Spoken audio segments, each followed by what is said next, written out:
Hello, welcome. This is Brandon DeFreitas. We don't have a name for this podcast or anything, but we're going to do a little Mookie Betts trade reaction. And I have our Red Sox analyst here, Mark DeMellon. Mark, how are you doing? Good. How about you? Thanks for having me join. No problem at all. I know we've been waiting for a while. I've been thinking about doing this podcast, and luckily for me, the trade was delayed so long. I got a chance to set up the new studio and everything in the background by the time they came to a final conclusion here. Yeah, it took a while. I think it was Monday night when the original report came out. Yeah, so about 6 days. Unbelievable. And I guess we'll jump right into it. I think looking at this trade, the Red Sox came back. We'll look at it mainly from the Red Sox end. They're still getting Verdugo, Alex Verdugo, the outfielder, in the deal, but they're also now getting a shortstop, Jeter Downs. And I want to say I'm blanking on the catcher's name. Something Wong. Connor Wong. There we go. So they're getting a catching prospect back. And you were saying you did a little bit of research on these guys and when they might be able to hit the big leagues. Yep. So the Connor Wong one's a little bit interesting. So he's the lowest level prospect on the Dodgers system. He was ranked number 15 overall, whereas Jeter Downs was number 5 for them. And of course, they're stacked. So it's looking like Connor Wong will probably end up around the same spot for the Red Sox, between like 10 and 15. Mm-hmm. And he's 23. He's a right-handed hitting catcher, but he hit like for a ton of power. I think 24 home runs last year in Double-A. Yeah. So they're projecting that he could be ready for the big leagues, at least as a part-time player, like as early as late 2020, if not that, then maybe 2021. What I found interesting looking at it was, despite the 24 home runs, he's only listed at 180 pounds. Wow. So they say he's just like a super athletic guy, kind of like it looks like a Blake Swihart type of profile, where he was a shortstop in college and then transitioned to catcher. And he's been catching primarily in the minors, but he's also been getting some time at second base and third base. Yeah. So I think this is really just a flyer. He's one of those guys, he's probably got like a 50-50 shot. And if he does make the big leagues, he'd probably be like a part-time catcher / utility guy who's got some pop. Do you think he has any chance of being the number 2 catcher this year? Maybe not even to start the year, but at some point? I'd say it's possible, but unlikely, just because it looks like he hasn't played at AAA yet.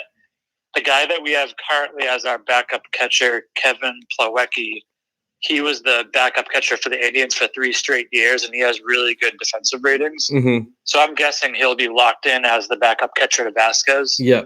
But then, who knows, next year, maybe if Wong continues to hit really well in the minors, maybe he ends up getting called up at some point. Mm-hmm. Well, definitely good to know. Well, I'll let you start off talking about your guy, Alex Verdugo. And for anyone out there listening, we do have a live chat feature if you want to say something, or if you have my number, give me a call. We might be able to get you on the air as well. Reach out, post something, give me a call. But what I will say for anyone is, sitting next to Mark at work, we talk just about every day about this trade. And ever since it first came out that the Dodgers would be one of the top teams, you have been mentioning Alex Verdugo as the guy you really wanted in return. What do you like about Verdugo that really drew his attention to you? Well, I think when I saw the rumors about the Dodgers and the Padres, I was looking at what the Padres were offering, and it just didn't seem to make sense. Whereas the Dodgers, it almost seemed like they could easily give up all the things that the Red Sox needed. So if we're going to lose Mookie, we're going to need someone to instantly take over as our starting outfielder, someone who could play right fields at Fenway, which means covering a lot of ground. Mm-hmm. So someone with speed. And obviously, if we're trading Mookie's contract, we're trying to get someone who's, cheap and cost controlled. And Verdugo, he's someone who's 23. We'd get him for 5 years. He makes pretty much the minimum for the next 2 years, and then arbitration for 3 years after that. And I think he was even playing some center fields coming up in the minors as well as on the Dodgers. Mm-hmm. So he kind of looks to me a little bit better than Benintendi. So I feel like I kind of even said it to you, straight up, if we really had to, I would have traded Mookie Betts straight up for Alex Verdugo, just because you're trading 1 year of Mookie for 5 years of Verdugo. Mm-hmm. Yeah, I mean, certainly, I think that's almost what the first iteration of the deal was. They got back Gratterall, and then they ended up not liking Gratterall's medicals. Although I think we're going to get into this in a little bit. I'm sure a lot of it was the Red Sox didn't exactly like the media blowback on that trade, and they went to get someone of a little bit more notoriety. And that player was Jeter Downs that they got instead of Gratterall.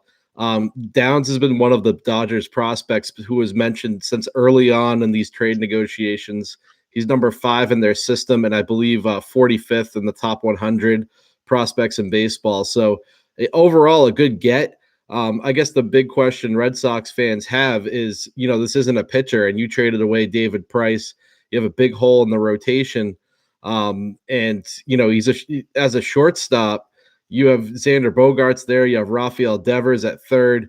So the hope here, do you know anything about Jeter Downs' profile that would lead you to think he could potentially play second base? Or I don't know. I guess I just think Xander Bogaerts is a little too big for that position. Yeah, so they're saying that Jeter Downs has come up as a shortstop, and I did confirm that he was actually named after Derek Jeter too. Oh boy! But they're saying that he only has a small chance to stick at shortstop, mm-hmm. and he's most likely going to be profiled at second base, and if not second, then maybe even third or outfield. Yep. So I think right now he's probably going to be slotted in as eventually taking over for Pedroia at second base long term, mm-hmm. and then. Hey, if it happens to turn out that he looks like he could stick at shortstop, then maybe, there's no way to predict a few years down the line, but maybe Bogaerts, as he gets older, he could shift over to third base, and then maybe Devers would shift to first or DH or something like that. Yep. But I think he's kind of penciled in as like the future at second base. He's probably not, even though he's like a top prospect, he's probably not going to be like a superstar type player or anything, or at least that's not what some of the prospect websites have been saying. Yeah. But it looks like he can be like a solid overall starting second baseman, like, maybe he'll hit 280 with 20 home runs, 20 stolen bases, something like that. Yeah. Well, since we've gone through all the prospects, I guess we'll turn back and talk about the original iteration of the trade that happened on Monday night, I think Monday or Tuesday. And that's where the Red Sox were receiving Alex Verdugo and Brusdar Graterol. Gratterall, though, according to sources, the Red Sox did not like his medicals that they received in return. And it's kind of been this back and forth thing for days here. I think one interesting tidbit is that the Dodgers clearly have no issues with Brusdar Gratterall's medicals because they're receiving him in this new version of the trade. I think the upside of potentially getting a starting pitcher would have been big. And certainly once the Red Sox determined, or, maybe they just had cold feet and didn't think he would become a starting pitcher, they ended up seeking more in the deal. But the concerning things to me about Gratterall were, number one, the fact that he put on so much weight in a short period of time. I believe it was two years ago, he was 215 pounds. He's now 265.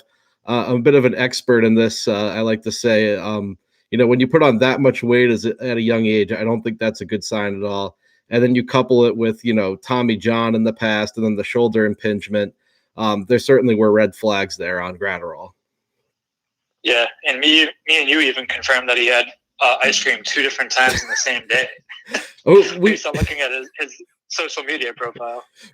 So for anyone out there, we were following him on Instagram. I think it was the day after the original trade, and he posted a scoop of ice cream. And by a scoop, I mean 5 different scoops, this giant cone. And I sent it to Mark, and I'm like, well, this guy's got an eating problem. And then Mark found a second ice cream that was posted later. So, I mean, the guy could eat himself out of the league. Certainly, Red Sox fans got enough of that with Pablo Sandoval. Yeah, but I would say the biggest worry I had about all that is it just makes you wonder, like, did Chaim Bloom, the new Red Sox GM, like, did he just miss this and not really realize that this guy was an injury concern? Like, did he agree to this trade thinking that he was going to get this number 5 starting pitcher to slot right into the rotation? Right. Only to see all these reports in the media and the fan backlash realizing, wait, the Twins are actually only going to use him as a relief pitcher. So that's one thing we'll never know the answer to. Yeah. But one thing Ken Rosenthal alluded to was that it was ownership that kind of like jumped in and was trying to make an excuse for the Red Sox to get out of that deal because of the negative media backlash. Okay, well, that makes sense. Well, yeah, and I can definitely see that because John Henry is one of those guys where like he just seems to change his mind and go back and forth. I mean, he approved the Dombrowski extensions for like Chris Sale and re-signing Evaldi and Bogarts and all those guys, knowing that it was going to obviously lead to us going over budget. And then he comes out and says, "Oh, we have to get under the luxury tax." And then later on in the same offseason, he's like, "Oh, I never said that. It's a goal to get under the luxury tax, not a mandate." So he kind of seems like he changes his mind a lot. He changes his mind, and I think part of the reason that Red Sox fans and certainly I know we both felt that the return for Mookie Betts and David Price at $16 million a year, with the Sox covering half his contract, should have been larger. And I think John Henry was a big part of that earlier this offseason when he said that their goal was to go under the luxury tax. That just announces to every other team that you need to sell these players. And that doesn't put you in a really good negotiating position. I think that was a terrible move by the owner. And I think we'd all appreciate it if John Henry just shut his mouth to the media sometimes.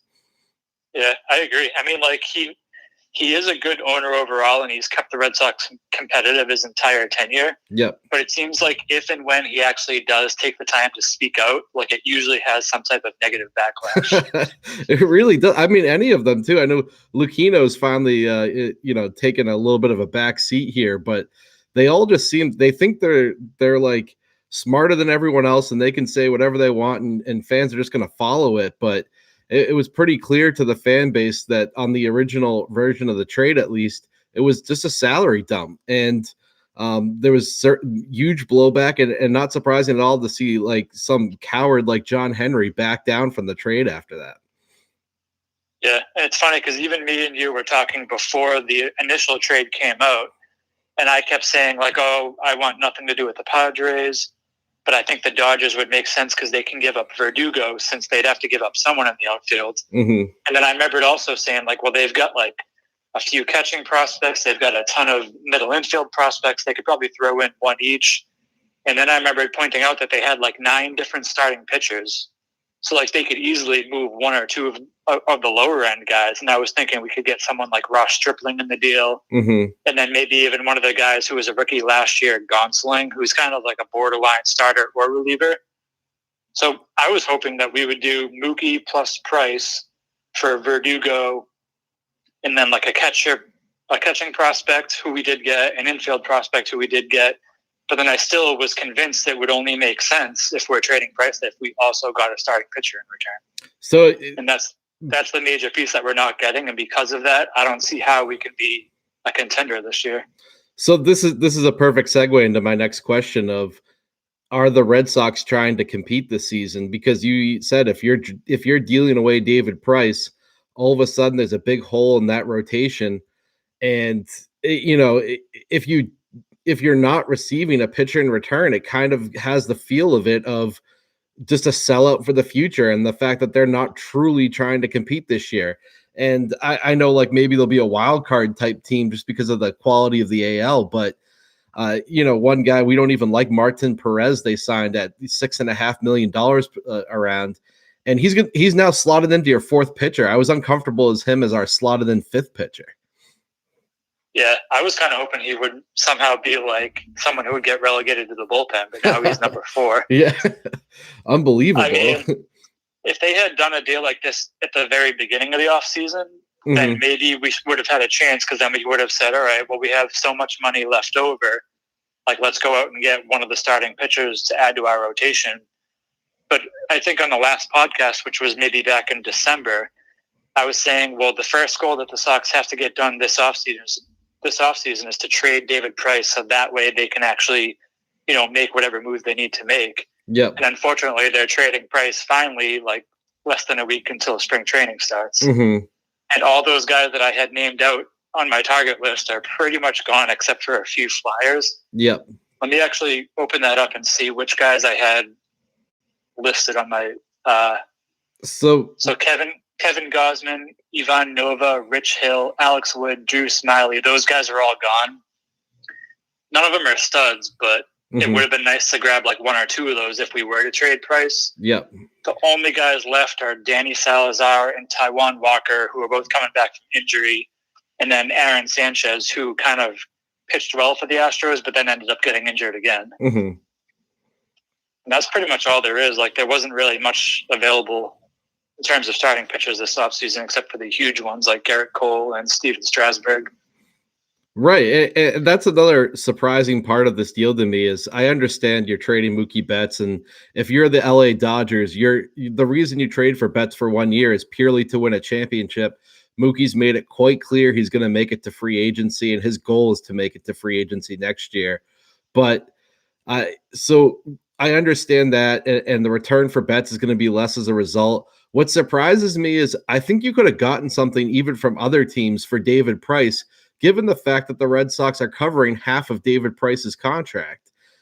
Price at 3 years to go and $16 million is a pretty damn good value, in my opinion. If he were a free agent this year, I would have imagined he would have gotten more than that on the open market. What would you think, Mark? Yeah, because it was Cole Hamels who signed for, I think, 1 year, $18 million. And then Madison Bumgarner, I forget what he signed for. It was multiple years, but I think he was right around $20 million a year. Yep. So I remember thinking that if Price was a free agent, he would probably get, say, 3 years, $20 million. Mm-hmm. But his contract was for like 3 years, $30 million a year. Yep. So I felt like even if the Sox paid down like 1/3 of it, they could have gotten pretty good value in return.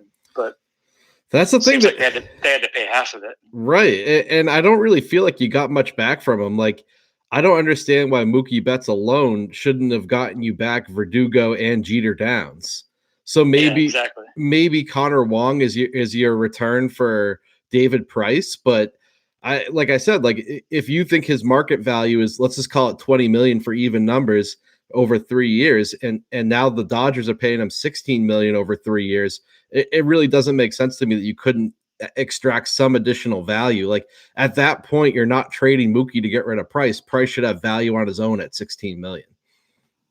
Yeah, and that was another thing about the deal that was tough, because trading Mookie alone wasn't going to get us under the luxury tax. They had to make 2 moves. Yep. And I remember thinking at the beginning of the offseason, it would be ideal if we could trade Price and then trade JBJ, because that would have gotten us under. Mm-hmm. But it seems like in hindsight, we probably shouldn't have offered arbitration to JBJ, because I don't think anyone's really going to want him for $11 million this year. That's the thing. Yeah, because if they made the right choice there and didn't offer him arbitration, they could have traded, say, just Mookie or just Price and gotten under. Right. I mean, so they kind of got stuck in a hole. Yeah, if you let Jackie Bradley go for nothing, I just don't even think you can get much for Bradley to begin with. And then if you had traded away David Price half of his contract and gotten a bag of baseballs, I would have been fine with that. And then, like, what do you say? Like, maybe you don't sign Martin Perez. I just don't really think 6.7 million is there for him. All of a sudden, now you're under the luxury tax. I don't believe you needed to trade Mookie Betts to get under the luxury tax. I don't really buy that narrative. I think it's more of a fact that they don't believe they can re-sign him next year, and that's the reason they decided to go this route as opposed to trying to clear some other space. But to that, I would say you're the Boston Red Sox. The organization is worth more than the New York Yankees at this point, or at least the Fenway Sports Group is. So there's no reason why you should let your generational player go. That point will still bother me, like, throughout Betts' career. Yeah, I think that's the one point where I kind of do disagree. So they did make mistakes in the past in terms of signing guys like Evaldi and kind of just signing too many big contract guys at once. Mm-hmm. But I think your best chance to compete for the long term, say over the next 5 years or over the next 10 years, was to trade Mookie, because Mookie could actually get guys back that could help somewhat replenish the farm system. I mean, we only got 2 guys here, which doesn't do a lot, but it's better than nothing.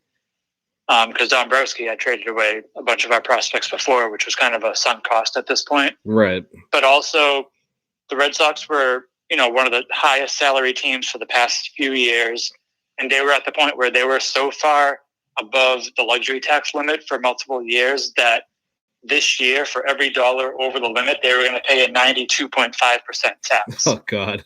So by getting under for this 1 year, that means going forward, their tax will only be 20%, which is like pretty minimal. Mm-hmm.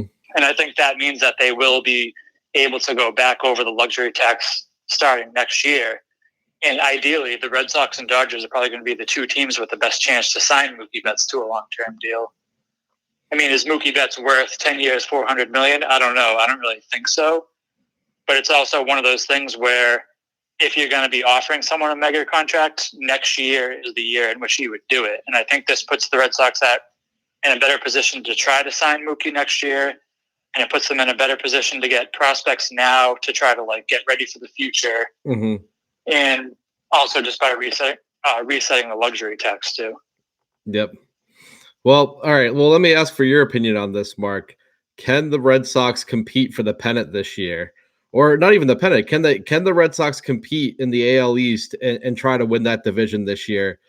Not only as they're currently constructed, but given the other options out on the market. I say no, they can't compete for the division, but they can and should compete for the wild card. Mm-hmm. But I'm one of those people where I think the wild card's really it's not really anything valuable. Like if you're one of the wild card contenders, I wouldn't be trading prospects to get help at the trade deadline. Right. Because the wild card really just means that you have a 50% chance of making the playoffs, or at least making the ALDS.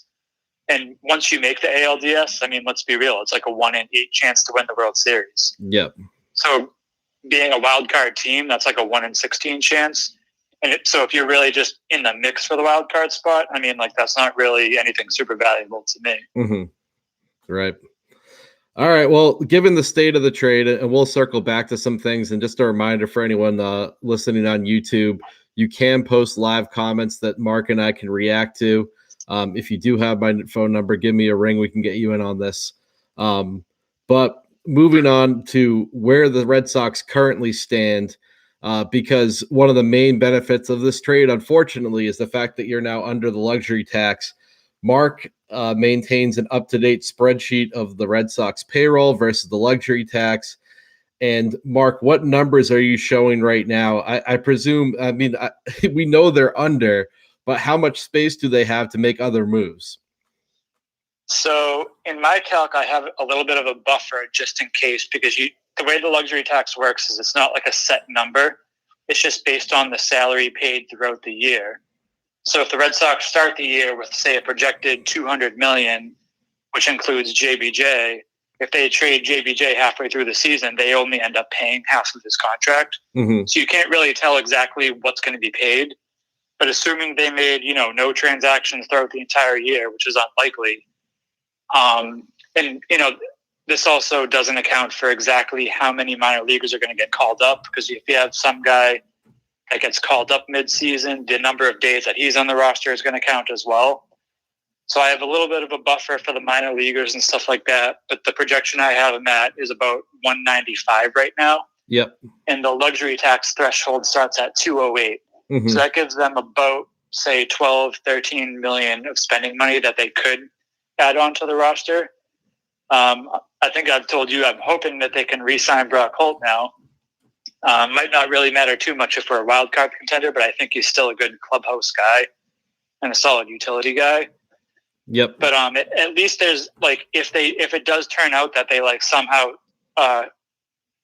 shock everyone and they're competing for the division, like Chris Sale is having an ace type year, Evaldi has a bounce back year, all of a sudden you're in a position where you actually could make a trade and add someone to the roster by July 31st. Yep. Whereas if we didn't make this Mookie trade, they were so far above the luxury tax that even if they did contend for the division, they weren't going to be able to make any trades, because there's no way they'd be able to add salary without paying double the contract. And they wouldn't really be in the best position to trade prospects either. So I think this does make it a little bit more easy for them to make mid-season deals. But more importantly, next year, it's looking like they're going to have $70 million of spending room in free agency, at least just for that 1 year. And that's why I see a pretty decent opportunity to sign someone like Mookie Betts next year. Well, I think as Red Sox fans, we're definitely all hoping they at least make a run at Mookie Betts and take advantage of some of this additional flexibility they have. We do have a question that's come in from the listening audience. This is from one Daniel Nato. He's asking for your thoughts on Dustin Pedroia, and he would also like to get thoughts on the Red Sox closer situation. So the first one was about Dustin Pedroia. I heard that he is going to be now out until at least mid-season. I was kind of expecting that was going to be the case anyway. The weird thing there was they went ahead and they signed Jose Peraza, he kind of profiles as more of a utility guy. And I was hoping that the plan was going to be that they would sign him and someone else to actually be the starting second baseman. Yep. Since then, they ended up signing Mitch Moreland. So I think the way they're at right now is Mitch Moreland is your starting first baseman, and Michael Chavis is going to be your starting second baseman. Mm-hmm. And then versus left-handed pitchers where Moreland struggles, he would simply go to the bench. Chavis would slide from second to first, and then Peraza would slide in at second. So even though they kind of did the deals out of order, I think they have ended up in a pretty solid spot at first and second. Mm-hmm.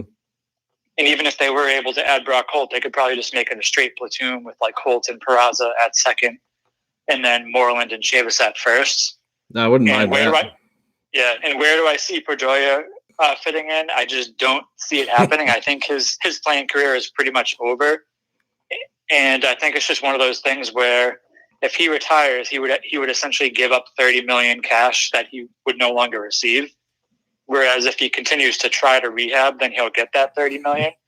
And I think that's all that we're going to see happening over the next 2 years is just Dustin Pedroia attempting to get ready for spring training and then rehabbing and then being placed on the IL for the season. I remember last year reading an article that Pedroia had all the floors in his house changed to some sort of flooring that was easier on his knees. So even from that point forward, you're like, this guy does not sound like anyone who's going to come back and contribute to the baseball team. He's done. But, certainly if you told me I just had to, quote unquote rehab for 2 years and make it look like I'm trying to come back, and, a competitor like Pedroia, I'm sure he actually is. But if you told me that, I would totally just tank and pretend to rehab for 2 years before I retire.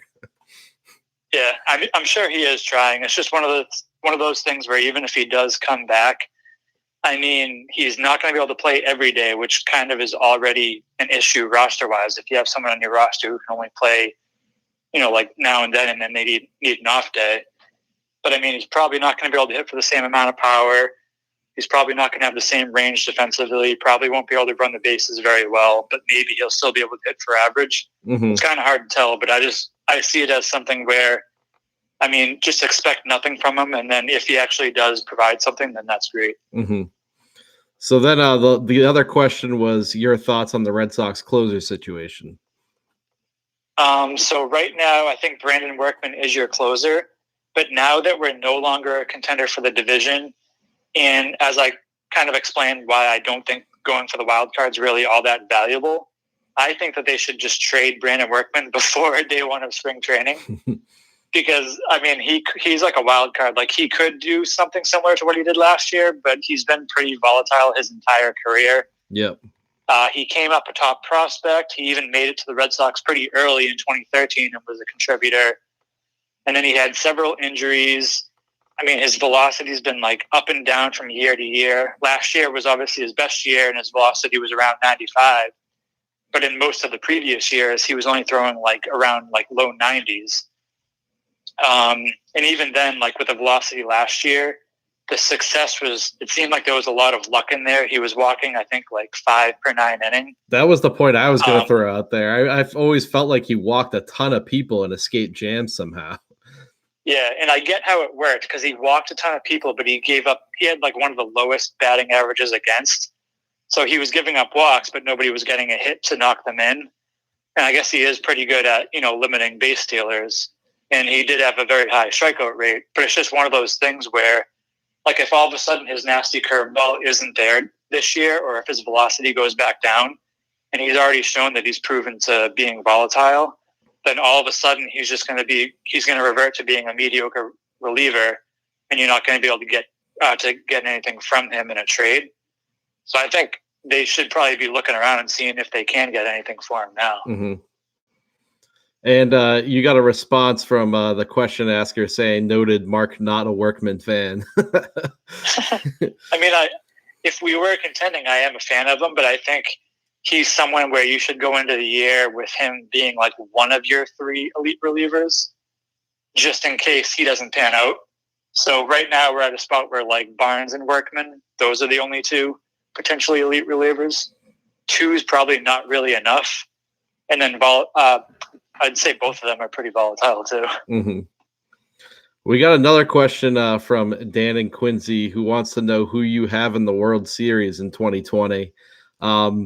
Unfortunately, I don't even want to answer this right now today because it sure seems like the Dodgers are going to be a powerhouse, and I don't want to admit it, but I think the Yankees have been on an upward trajectory for a while, and especially with Garrett Cole now, I just think they're going to be a force to be reckoned with in the American League. It's going to be tough to see Houston keep up their performance without banging on trash cans too. I agree, and I think that's exactly what baseball will want is Dodgers Yankees, because everyone hates the Astros now. That's what I think is most likely to happen. Although, as we can see, like in the playoffs, you never know what's going to happen. Everyone thought the Dodgers would be there last year. Yep. But I think if I had to make a prediction, I'd say Dodgers over Yankees in 7. Mm-hmm. All right. Well, one question I do want to ask you, because I think it's an interesting topic. John Henry is probably the least liked owner in Boston sports. I mean, Wick Grossbeck for the Celtics probably has a better, is well liked among the fans. And then obviously Robert Kraft is well liked by the fan base. I don't even know who owns the Bruins, and nor do I really care, to be 100% honest with you. But certainly John Henry, it seems like he's been hated throughout his Red Sox tenure. However, he does have 4 championships, and he annually spends a ton of money on the team. So, I mean, what do you think on what he's been since he's come to the Red Sox? On John Henry? Yeah. I mean, I think he's been really good. He's pretty much taken this organization that hadn't won in 86 years, and it's turned it into a perennial contender, at least a playoff contender. Mm-hmm. There has been some down years in there, like the Bobby Valentine year was one of them. That was a joke. It seems like he's been able to take this team and have it go through these like 3-year runs where they're a contender for a few years, and then they take 1 or 2 years off, and then they go right back at it. And that's why we've won the 4 World Series in 04, 07, 13, and 18. So you can tell it's kind of been like off and on, but it's been primarily winning. Yep. I don't know what our winning percentage is, but I'd imagine it's pretty high. And I think despite the fact that there's been some controversy here, I think we're going through that same swing where 2020 is probably going to be one of those down years, and then hopefully it starts right back up again in 2021 with winning. It's just the only thing is when you look at John Henry as a fan, you only see him when he actually comes out publicly and says things. And it seems like he just only ever comes out to say things publicly when things are going wrong and he's trying to defend himself. And then he just makes himself look like an idiot. He does this thing where he very openly like contradicts what he says. Because I think he specifically said that it's a mandate to get under the luxury tax.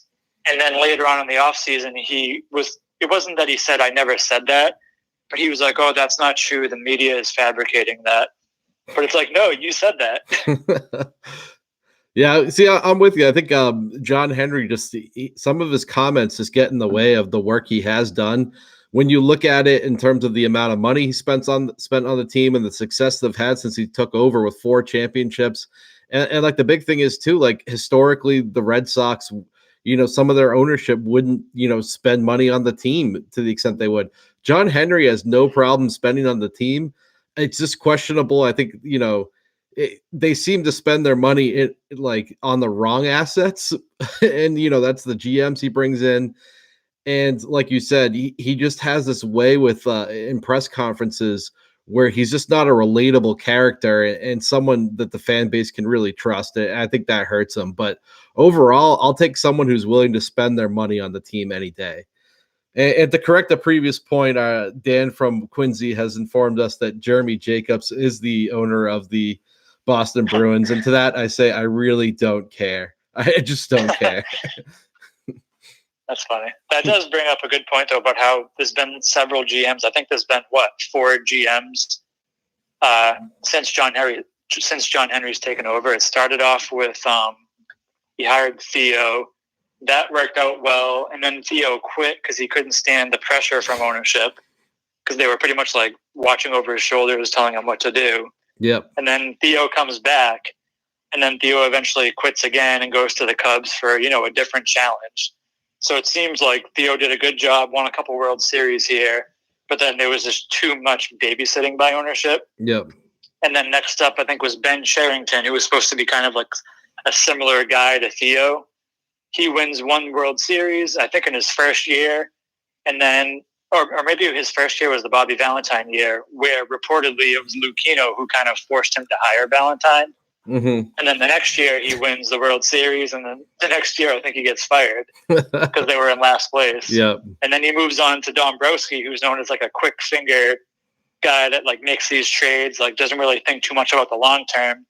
And that worked out for the short term because he made a bunch of trades. He acquired JD Martinez to be the cleanup hitter, Chris Sale to be the ace, David Price to be the number 2, and Craig Kimball to be the closer. So he kind of like finished the deal real quick, gets an instant World Series, and then the next year he's fired.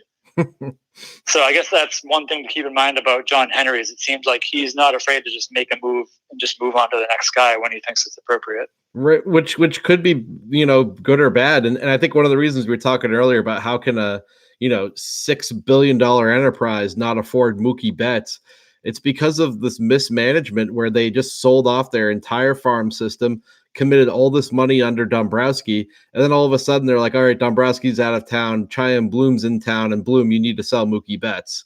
Just makes no sense. And then too, like the reports that we talked about earlier that are coming out are that Red Sox ownership in some way, shape, or form came in and started, whispering in Bloom's ear about that trade involving Gratterall. So it seems like they can't get out of their way with their organizational dysfunction, but I'll still take an ownership group that's willing to throw money. Like I'd rather have idiots owning the team who are willing to throw money around than, people who really know what they're doing, but they're tight in the pocket.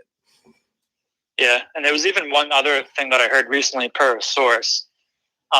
It said that during Dombrowski's tenure, so he had come to an agreement when he joined the Red Sox that John Henry would have no say, and he wouldn't be like overlooking him or having a say in any of his transactions other than a simple yes or no. Mm-hmm. So whenever he made like a certain transaction, Henry, if he wanted to, could veto it. Otherwise, he would allow it, but there was like no room for discussion. And it sounds like the reason Dombrowski had that provision in his contract was because the previous guys, Cherington and Dio, they pretty much had ownership just like hovering over them, like whispering in their ears on what to do. Yeah. And I think it was even Cherington who signed Hanley and Pablo Sandoval in the same offseason. And that even sounded like it was something where it was a Red Sox PR move. So that kind of does suggest the fact that like Henry really, or maybe not even Henry, but maybe more so Lucchino, they were just like hovering over these guys' shoulders, telling them what to do, to the point where Dombrowski was like, I'm making my own moves. Like, if you want to veto it, then veto it, but otherwise you can't do anything. Yeah. And I'm sure that's kind of why the Red Sox ended up going over the thresholds, is because each of those contracts individually were probably good contracts. Like, I'm still in favor of the Chris Sale contract, and I think the Bogarts one is great. The Evaldi one was probably an overpay. Yeah. But I think it's just one of those things where Henry probably looked at each one and said, all right, individually, I'm not going to veto it. But Dombrowski also wasn't looking at the long term because he was just looking at like, all right, I'm going to try to win now. Mm-hmm. And that kind of backfired. Well, I know another storyline that's been out there is the fact that Red Sox ownership was ready to move on from Dombrowski or thinking about it last spring, but yet they went ahead and gave him the green light to add, Nate Evaldi at his contract, and he re-signed Chris Sale last spring too. It just seems like organizational dysfunction when a guy you're ready to get rid of is given the green light to make two massive decisions that ended up putting you in this spot. And at this point, like you said, they got backed into a corner to the point where trading Mookie Betts became the best move for their future. Yeah, exactly. I think it is the right move for now based on where we're at. It just stinks that that we ended up there. Yep, for sure. And with that, I think that's probably a good time to end the podcast. We appreciate everyone who listened. Mark, we always appreciate your insights. And as any other moves happen, we might do another Red Sox offseason podcast. You do have one more request from Dan from Quincy, who wants to know if you're in for simulator golf at 7 p.m. next Saturday. I am officially out per sources. I will be attending a surprise 30th birthday party that night. There you go. It might be Dan's. No, Dan's over 30. But anyway, we'll end it. Will it. be in Quincy too. There you go. All right. Well, thank you, everyone. And thank you, Mark. We'll see you next time. All right. Thanks for having me. Later.